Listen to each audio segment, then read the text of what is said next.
তিলোত্তমা এখনো বিচার পেল না।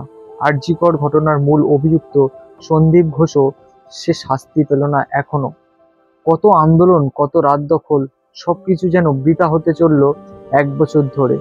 তারই মধ্যে আরো একটা নারকীয় ঘটনা এই কলকাতার বুকে।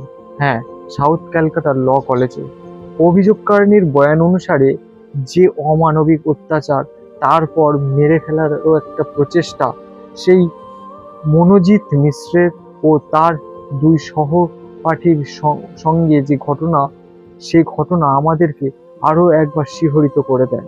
এমন অমানবিক পশুর মতো আচরণ যেন বারবার আমাদেরকে ধাক্কা দিচ্ছে। তবুও সমাজ যেন বদলায় না, প্রশাসনও সচেতন হয় না। এখানে আমি রাজনৈতিক কোনো রং দেখছি না। সেই অভিযুক্ত কোন পার্টির বা কোন পলিটিক্যাল লিডার বা কোন পলিটিক্যাল নেতার সঙ্গে মিট আপ করেছিল সে বিষয়ে কথা বলছি না। কিন্তু একটা জিনিস খুব পরিষ্কার, যত এই ধরনের ঘটনাগুলো ঘটছে, সব অভিযুক্তই যেন একটু আপার কাস্টের, অর্থাৎ তারা এমনভাবে সমাজে বিলং করছে ও তাদের পশুবৃত্তি এমনভাবে ফুটে উঠছে যা সমাজকে বদলানোর জায়গায় নরকে তৈরি করছে বা নরকে পরিণত করছে।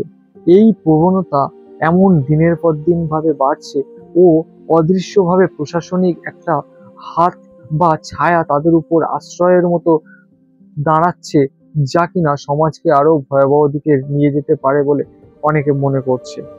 তাই ঘোষ মিশ্র যে কেউ যখন অপরাধী হয় আর অপরাধী যখন ধর্ষক হয়, তখন সেই ধর্ষকদের অবশ্যই কঠিন থেকে কঠিনতম শাস্তি পাওয়া দরকার, যা কিনা নিদর্শন হয়ে থাকে এই সমাজের কাছে। না হলে এই ব্যাধি কখনো সারবে না। তো আপনাদের কি মনে হয় বা আপনারা কি ভাবছেন, অবশ্যই কমেন্ট করবেন।